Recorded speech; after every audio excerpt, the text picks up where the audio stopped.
Hi viewers, welcome to aathusamayal. Advanced Tamil புத்தாண்டு நல்வாழ்த்துக்கள். தமிழ் புத்தாண்டு நல்வாழ்த்துக்கள் எல்லாருக்கும். சப்ஸ்கிரைப் பண்ணாதவங்க கண்டிப்பாக சப்ஸ்கிரைப் பண்ணுங்கள். பக்கத்தில் இருக்க பெல் பட்டன் ப்ரெஸ் பண்ண மறந்துடாதீங்க. லைக் பண்ணுங்கள், ஷேர் பண்ணுங்கள். இங்கே இப்போ வீடியோவில் நீங்கள் பார்க்குற மாதிரி இந்த பஞ்சாங்கம், அதுக்கப்புறம் இந்த தோரணம், ப்ரிப்ரேஷனுக்கு எல்லாமே நீங்கள் வந்து வாங்கிக்கோங்க. பூ, பழம் எல்லாமே. இலை வாங்கியிருக்கேன். அதுக்கப்புறம் வீடு வந்து எப்படி நீட்டாக வைக்கணும் அப்படின்னு எல்லா வீடியோஸ்லையுமே நான் சொல்லியிருக்கேன். அதே மாதிரி இப்போ நீங்கள் வீடியோவில் பார்த்துட்டுருக்கீங்க.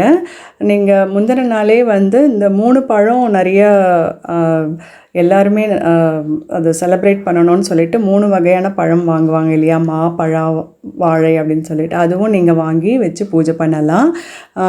இது பார்த்திங்கன்னா எல்லாமே வீடு நீட் பண்ணிவிட்டு, அதுக்கப்புறம் பூஜை அறையெல்லாம் நீட் பண்ணிவிட்டு, எல்லாமே இந்த மாதிரி பூ சாத்திட்டு அரேஞ்ச் பண்ணி வச்சுட்டேன்னா உங்களுக்கு ரொம்பவே ஈஸியாக இருக்கும். அதுக்கப்புறம் இப்போ நீங்கள் படத்தில் பார்க்குறது கனகதாரா சோஸ்திரம் தான். அது மகாலட்சுமி பூஜை.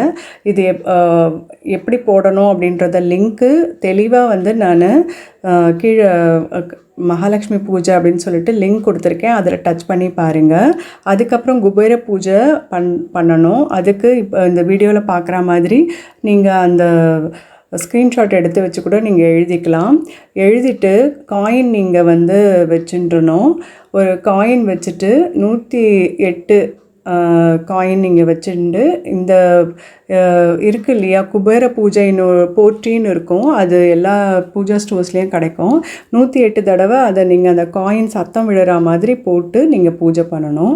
இப்போ நீங்கள் பார்க்குறது 3 பருப்பு வடை எப்படி பண்ணுறது அப்படின்னு சொல்லிட்டு, அதுவும் வந்து நான் டிஸ்கிரிப்ஷனில் கொடுத்துருக்கேன். எல்லா ரெசிபீஸ்க்கும் உங்களுக்கு டீட்டெயில் ரெசிபீஸ் வந்து லிங்க் வந்து டிஸ்கிரிப்ஷன் பாக்ஸில் நான் இப்போ கொடுத்துருக்கேன்.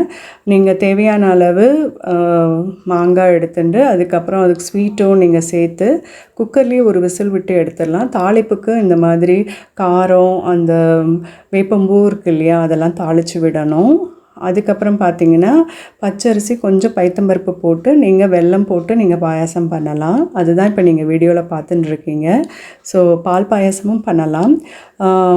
உங்கள் வழக்கம் எதுவோ அதை நீங்கள் வந்து பண்ணி நெய்வேத்தியம் கண்டிப்பாக நீங்கள் வைங்க. அதுக்கப்புறம் ஃபெஸ்டிவல் மெனு இந்த டீட்டெயிலும் வந்து அதாவது நோ கார்லிக் நோ ஆனியன் கான்செப்டில் நான் போட்டிருக்கேன். லிங்க்ஸ் வந்து உங்களுக்கு டிஸ்கிரிப்ஷன் பாக்ஸில் நான் கொடுக்குறேன். லன்ச் காம்போ அப்படின்னு சொல்லிட்டு அந்த லிங்க்கும் உங்களுக்கு இருக்கும். ஒரு சிலர் பிரம்ம முகூர்த்தம் இருக்குது இல்லையா, ஸோ அப்போவே வந்து பூஜைலாம் பண்ணிவிடுவாங்க. அப்படி இல்லைன்னா 7:30 மணிலேருந்து 9 மணிக்குள்ளே நீங்கள் பூஜை பண்ணி நல்லா நீங்கள் செலிப்ரேட் பண்ணுங்கள். எல்லாருக்கும் தமிழ் புத்தாண்டு நல்வாழ்த்துக்கள். நல்ல ஆரோக்கியமும் நல்ல தன தானியம் எல்லாமே சேர்த்து நீங்கள் நல்லா வாழணும் அப்படின்னு நான் இறைவனை பிரார்த்திக்கிறேன். எனக்காகவும் நீங்கள் வேண்டிக்கோங்க. Thank you very much.